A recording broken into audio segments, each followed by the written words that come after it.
Hello everyone, how are you? I hope you are finding everything wonderful wherever you are. Are you listening? I invite you to stay with me until the end and welcome once again to White Decor. If you find yourself conceptualizing, styling, or just recreating a small space in your house, choose and identify a palette that suits your style and way of life in harmony. That is your goal. So, if you're in the correct video, the color palette is one of the most important parts in the process of design. Color inspires almost everything that is done when styling an interior. Today, I'll share a little of what I have learned and give you some key ideas so that you can learn to create your own color palette if you are creative and trying to use your own design at home. Continue watching this video.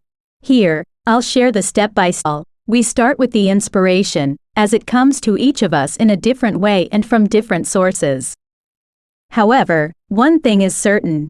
When you find something you like so much and it transmits something to you, that's where everything starts.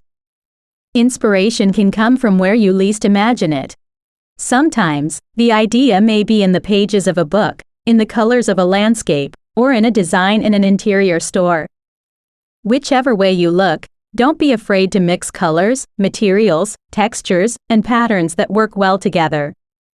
So, as you saw in step number 1, find inspiration. We continue with the physical presentation. What better way than to turn all that inspiration into something tangible? In this sense, gathering and examining what you have found will help you visualize your palette in a better and clearer way. A physical presentation of each element is necessary. It can be any object. It could be a photo, a print, a piece of wood, a piece of fabric, or even a whole plant. Choose what catches your eye. The next step is to find the thread that will lead us through each stage once assembled and exposed. Compare your findings and consider all the similarities between what you have gathered and other ideas that have inspired you. Perhaps among them, there are finishes and colors with certain particularities that tell you what style to follow and implement throughout the house. It is at this point where you will have found the common thread. It is also important to subtract and save. Finding inspiration to achieve a harmonious palette is relatively easy, easier for some than for others. But when you have a limited budget, this becomes an elimination process where you have to discard certain elements that are not within your reach and use parts that you already have at home that offer the same richness as colors and materials. There are times when we find two different emotions or schemes within an inspiration board that end up dividing, deleting objects, or saving others that we already have at home to give them a second chance and save money.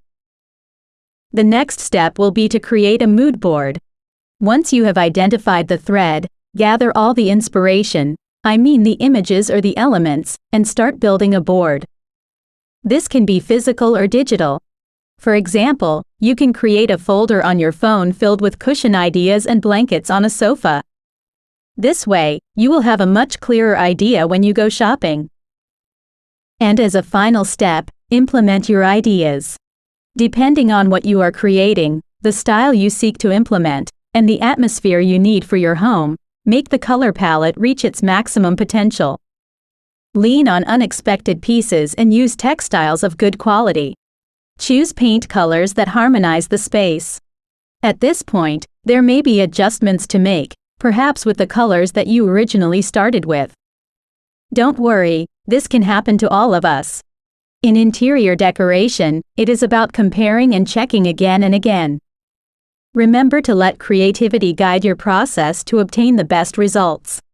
I think we've reached the end of the video. Tell me, what do you think? I tried to share the process in the simplest way possible so that you can create your own palette of designer colors. I would love to read your opinion in the comments. I hope this information is helpful and interesting for all of you. Thank you for accompanying me until the end of this video. I send you a hug wherever you are listening to me, and remember, I'll be waiting for you in the next video. Thank you.